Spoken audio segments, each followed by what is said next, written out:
아이고, 날씨가 제법 쌀쌀해졌습니다. 창밖으로 보이는 서호의 물결이 오늘따라 유난히 차갑게 느껴지네요. 여러분, 혹시 검은 머리 짐승은 거두는 게 아니다라는 옛말 다들 아시지요?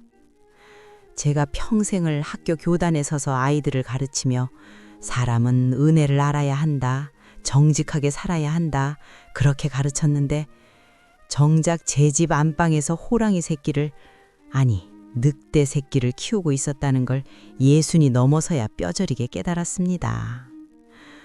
오늘 제가 들려드릴 이야기는 중국 항저우에서 평생 교사로 살았던 저 리 구이펀이 겪은 기가 막히고 코가 막히는 사연입니다.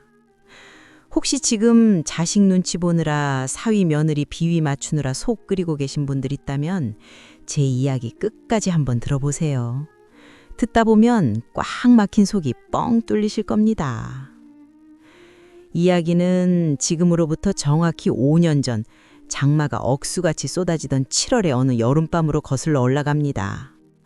그날 밤은 정말 하늘에 구멍이라도 뚫린 것처럼 비가 퍼부었습니다.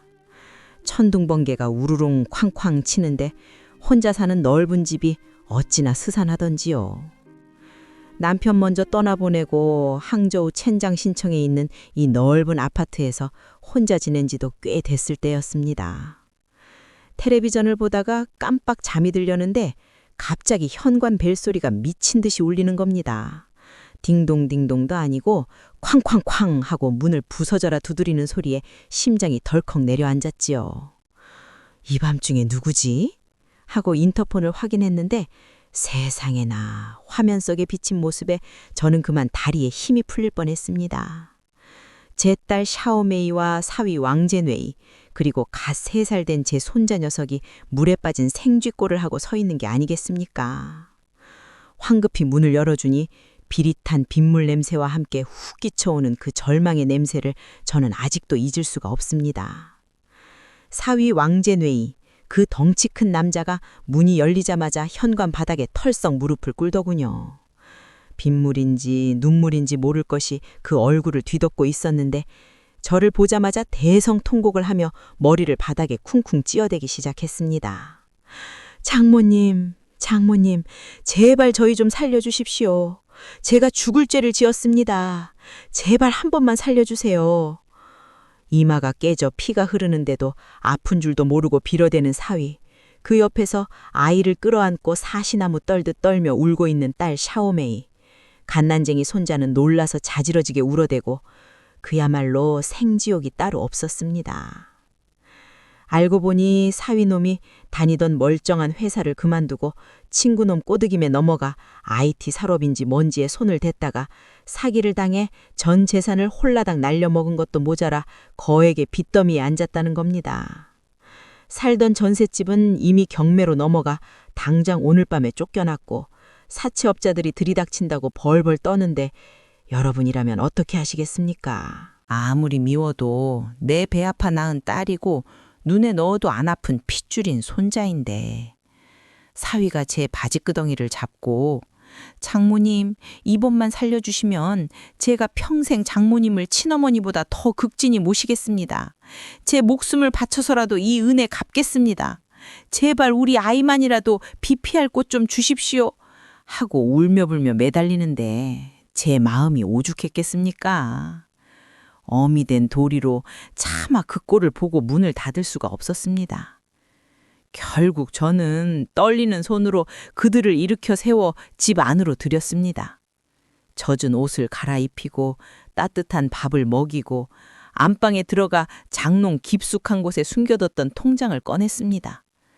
평생 교직 생활하면서 받은 퇴직금, 남편이 남겨준 유산, 제 노후에 병원비나 하려고 아끼고 아껴 모은 돈 280만 위안, 한국 돈으로 치면 5억 원이 넘는 큰 돈이었습니다. 제 노후에 전부나 다름없는 그 돈을 꺼내 사위 손에 쥐어줬습니다. 왕서방, 이거 받게. 일단 급한 불부터 끄고 빚부터 갚어. 사채업자들한테 시달리면 사람이 못 사는 법이야. 그리고 자네들 살던 집 넘어갔다니 어쩌겠나. 이 집 방 3개니까 들어와서 살아. 같이 살면서 다시 시작해보자. 그때 사위놈 눈빛을 봤어야 했습니다. 감격에 겨워서 눈물을 뚝뚝 흘리면서 제 손을 두 손으로 꼭 잡고 장모님, 아니 어머니, 정말 감사합니다. 이 은혜 뼈에 사무치게 새기겠습니다. 제가 반드시 제기해서 어머니 호강시켜 드리겠습니다. 하던 그 눈빛, 저는 그게 진심인 줄 알았습니다. 하늘이 무너져도 솟아날 구멍이 있다더니 내가 이 아이들의 구멍이 되어주면 우리 가족 다시 행복하게 살 수 있을 줄 알았습니다. 그렇게 우리 네 식구의 기묘한 동거가 시작되었습니다. 저는 햇볕 잘 들고 욕실 딸린 넓은 안방을 딸 부부에게 내주고 저는 부엌 옆에 붙은 좁은 서재방에 간이 침대 하나 놓고 들어갔습니다. 허리 디스크가 있어서 딱딱한 바닥에서는 잠도 잘 못 자는데 자식들 편하게 지내라고 기죽은 사위놈 어깨 펴라고 제 몸 하나 희생하는 건 일도 아니라고 생각했지요. 하지만 그날부터 저의 리구이펀 파출부의 삶이 시작되었습니다. 말이 좋아 같이 사는 거지 저는 돈 안 드는 식모나 다름없었어요. 사위는 제기하게 답시고 매일 밖으로 나돌고 딸 샤오메이는 빚 갚는다고 마트 캐셔 일이라도 하러 나가버리면 집안일이며 손주 육아는 오롯이 제 몫이었습니다. 새벽 5시에 일어나서 퉁퉁 부은 다리를 두드리며 아침밥 지어 먹여 보이고 애 어린이집 등원시키고 산더미 같은 빨래하고 청소하고 저녁에는 녹초가 된 몸으로 시장 바다가 저녁상 차리고 사위놈 기죽으면 안 된다고 매일 고기 반찬에 보양식에 제 입에는 김치 쪼가리 하나 넣으면서도 사위 숟가락에는 갈비 한 점 더 올려줬습니다. 사위가 면접 보러 간다고 하면 새벽같이 일어나서 다림질을 해서 셔츠 깃을 세워줬고 구두가 다를까봐 매일 닦아놨습니다. 그렇게 제 손가락 마디마디가 굵어지고 허리는 점점 굽어갔습니다. 그렇게 1년, 2년, 5년이라는 세월이 흘렀습니다. 제 헌신 덕분이었을까요? 아니면 하늘이 도운 걸까요? 왕제뇌이 그 사위놈이 새로 들어간 부동산 회사에서 승승장구하더군요. 말주변이 좋아서 그런지 영업 실적이 좋다면서 고속 승진을 하더니 연봉이 억대가 넘어가고 얼마 전에는 회사에서 프로젝트 총괄 이사까지 달았다고 합디다. 좋은 이태리제 양복 입고 독일제 외제차 굴리고 손목에는 번쩍거리는 롤렉스 시계를 차고 다니기 시작했습니다. 그런데 참 사람 마음이 화장실 들어갈 때랑 나올 때 다르다더니 사위놈 태도가 딱 그렇더라고요. 형편이 풀리고 살만해지니까 통장에 돈이 쌓이니까 집안에서의 태도가 싹 바뀌더군요. 처음 들어와 살 때는 어머니 어머니 하면서 제 눈만 마주쳐도 굽실거리던 놈이 어느 순간부터 저를 부르는 호칭이 달라집니다. 어머님도 아니고 장모님도 아니고 뉘앙스가 묘하게 차가워요.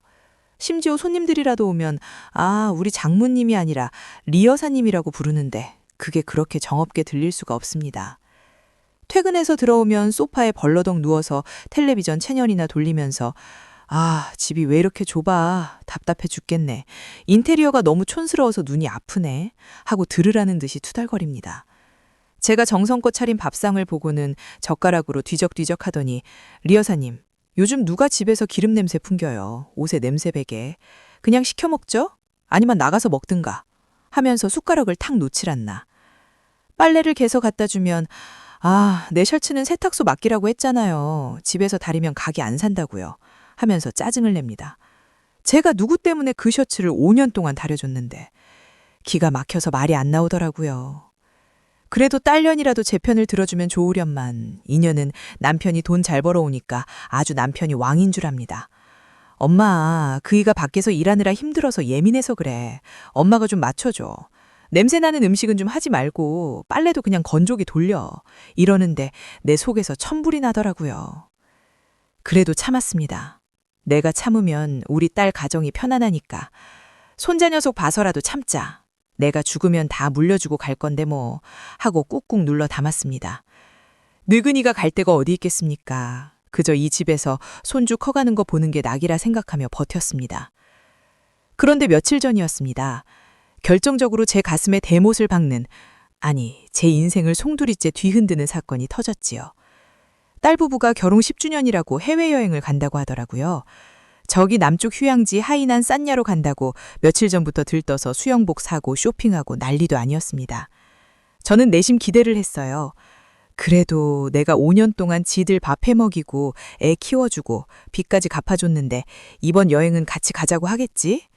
나도 늙어서 따뜻한 남쪽 바다 한번 구경시켜 주려나 하고 말이죠. 여행 떠나기 사흘 전 밤이었습니다. 제가 거실에서 물을 마시러 나왔다가 안방 문이 살짝 열려 있는 걸 봤어요. 안에서 두 사람 목소리가 들리는데 제 얘기가 나오길래 가만히 귀를 기울였죠.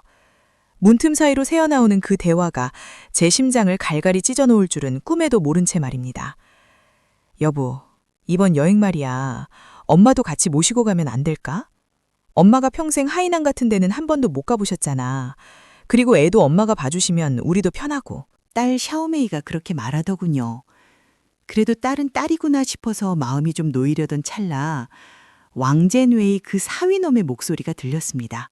아주 차갑고 귀찮다는 듯한 경멸이 섞인 목소리였어요. 당신 제정신이야? 우리 결혼 10주년 기념여행이야. 5성급 호텔 예약했다고.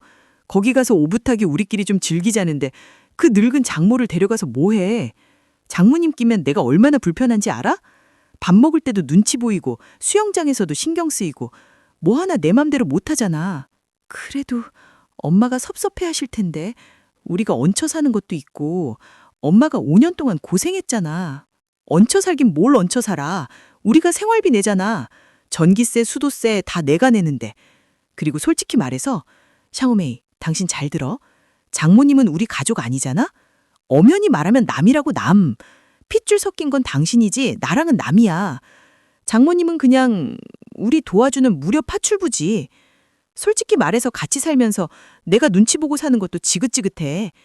내가 지금 버는 돈이 얼만데 아직도 처가살이하는 것도 쪽팔려 죽겠다고. 이번 여행까지 모시고 가면 나 진짜 폭발할 거야. 정 데려가고 싶으면 당신 혼자 가. 난 안 가. 세상에, 세상에. 장모님은 가족이 아니다. 남이다. 무료 파출부다. 그 말이 제 심장에 비수처럼, 아니 불에 달군 쇠꼬챙이처럼 날아와 꽂히는데 손발이 부들부들 떨려서 서 있을 수가 없더군요. 숨이 턱 막히고 눈앞이 캄캄해졌습니다. 5년 전 빗속에서 무릎 꿇고 피를 흘리며 친어머니처럼 모시겠습니다 하던 그 입으로 이제 와서 남이라고요? 제가 준 돈으로 빚 갚고 제가 해준 밥 먹고 살이 통통하게 오른 그놈이 저를 무료 파출부 취급을 해요? 더 기가 막힌 건 제 딸년의 반응이었습니다. 그 말을 듣고 화를 내기는커녕 잠시 침묵하더니 이러는 겁니다. 알았어, 알았어. 당신 화내지 마. 내가 엄마한테는 잘 둘러댈게. 호텔방이 꽉 찼다고 하든가. 그래, 우리끼리 가자. 당신 요즘 회사 일로 고생 많았는데 푹 쉬어야지. 엄마는 그냥 집에 계시라고 할게. 그 소리를 듣는데 머릿속에서 뭔가가 툭 끊어지는 소리가 들렸습니다. 아, 내가 헛살았구나. 내 배 아파 낳은 자식도 내 돈으로 살려낸 사위도 다 소용없구나. 나는 이 집에서 가족이 아니라 그저 돈 대주고 몸 대주는 호구였구나. 그들은 나를 늙은 짐짝 취급하고 있었구나.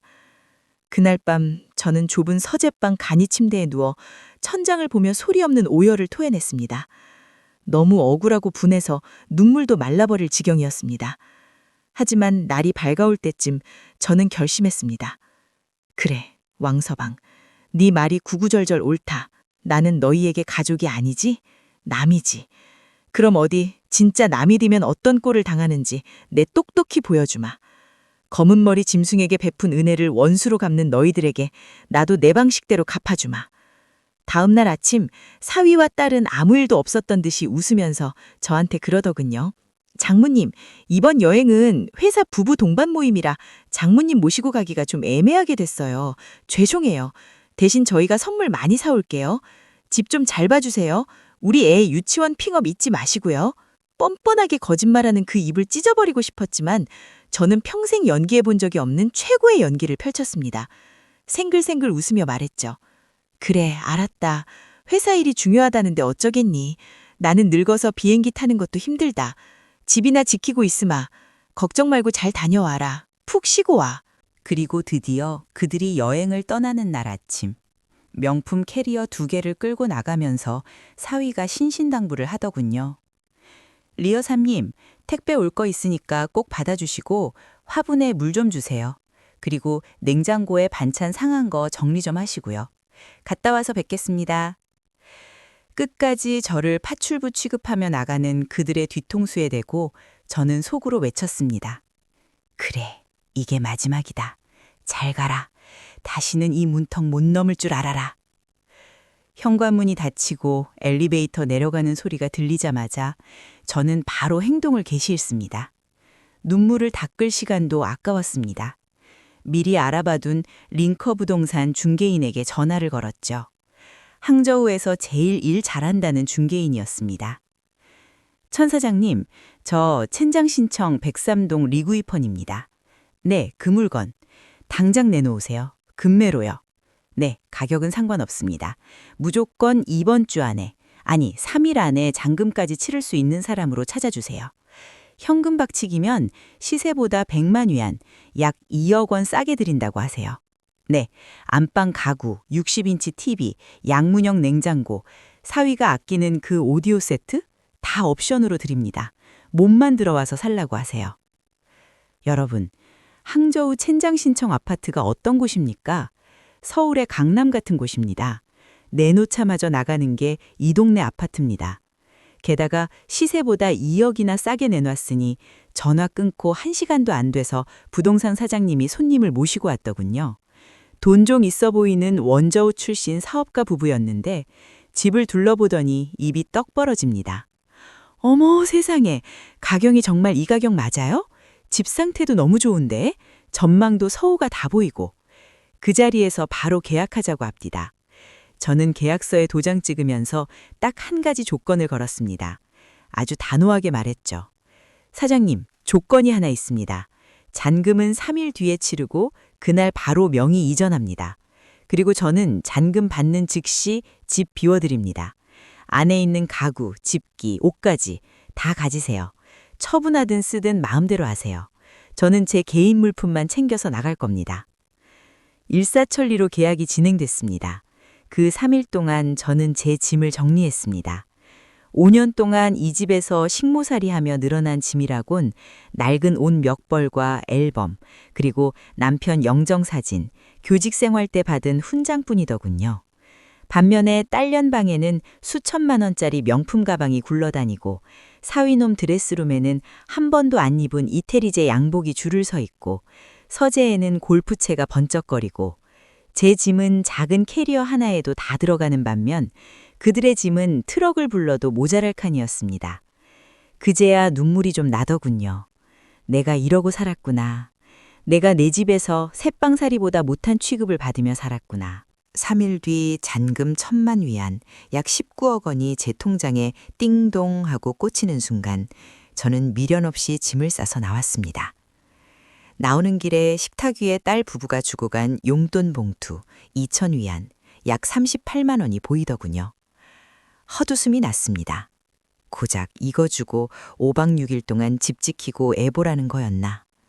저는 그 봉투를 뜯지도 않고 식탁 위에 올려놓았습니다. 그리고 그 옆에 밤새 꾹꾹 눌러 쓴 편지 한 통을 올려놓았습니다. 그리고 현관 비밀번호를 바꿨습니다. 사위 생일이었던 비밀번호를 지워버리고 아무도 모르는 번호로 바꾼 뒤 새 집주인에게 열쇠와 번호를 넘겨주고 뒤도 안 돌아보고 나왔습니다. 아파트 단지를 걸어 나오는데 가을바람이 어찌나 시원하던지 5년 묵은 체증이 쑥 내려가는 기분이었습니다. 저는 바로 항저우 동역으로 가서 고속열차를 탔습니다.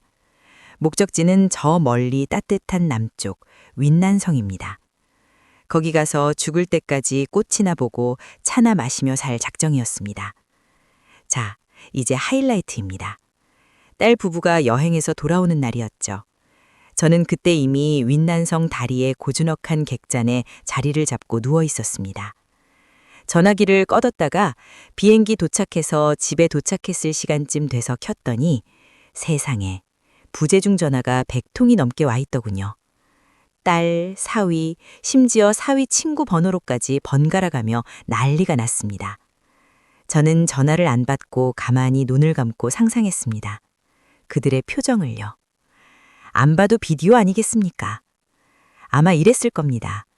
산야에서 신나게 놀고 피부는 까맣게 타고 양손 가득 기념품을 들고 웃으면서 집에 왔겠죠.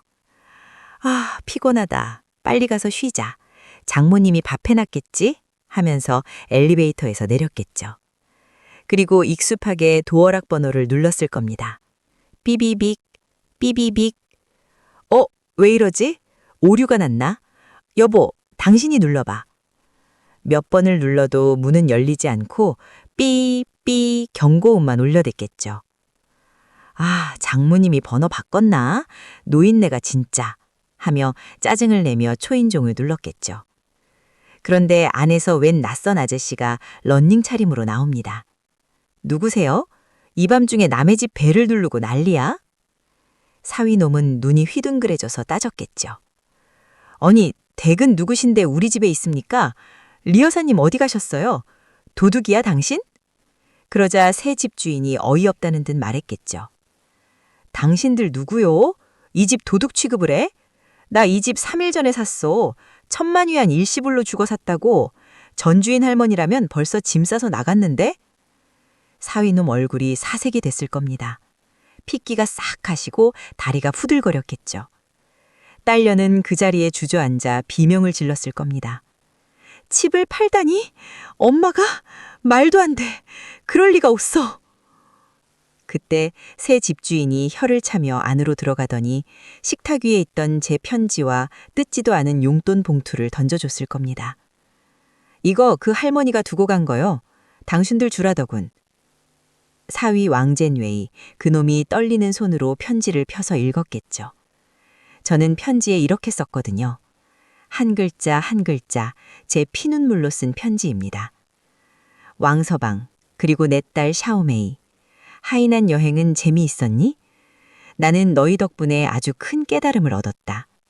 며칠 전 밤에 너희가 안방에서 하는 말을 다 들었다. 장모는 가족이 아니라고? 남이라고? 무료 파출부라고? 그래, 자네 말이 구구절절 옳더구나. 내가 주책맞게 남의 집에 얹혀 살면서 가족 행세를 했어. 주제 파악을 못하고 너희들의 오붓한 시간을 방해했더구나. 그래서 내 집을 팔았다. 어차피 자네 말대로 나는 남이고 이 집은 내 명의의 집이니 내 마음대로 처분해도 법적으로 아무 문제 없지 않으냐. 내가 굳이 남의 눈치 보며 내 집에서 새빵살이할 이유가 없다는 걸 이제야 깨달았다. 집 한 돈 1,000,000위안은 온전히 내 노후 자금으로 쓸 생각이다. 5년 전에 자네 빚 갚아준 돈 280만 위안은 내 딸 맘편 살려준 셈치고 안 받을 테니 걱정 마라. 그게 내 마지막 차비다. 대신 앞으로 나를 찾지 마라. 전화도 하지 말고 찾으러 오지도 마라. 나도 이제 진짜 남처럼 살아보련다. 자네들이 그렇게 원하던 간섭 없는 삶, 너희들만의 가정, 이제 마음껏 꾸려보거라. 집도 절도 없이 길바닥에 나앉게 되었지만 자네는 연봉 빵빵한 이사님이니 금방 월세라도 구하겠지?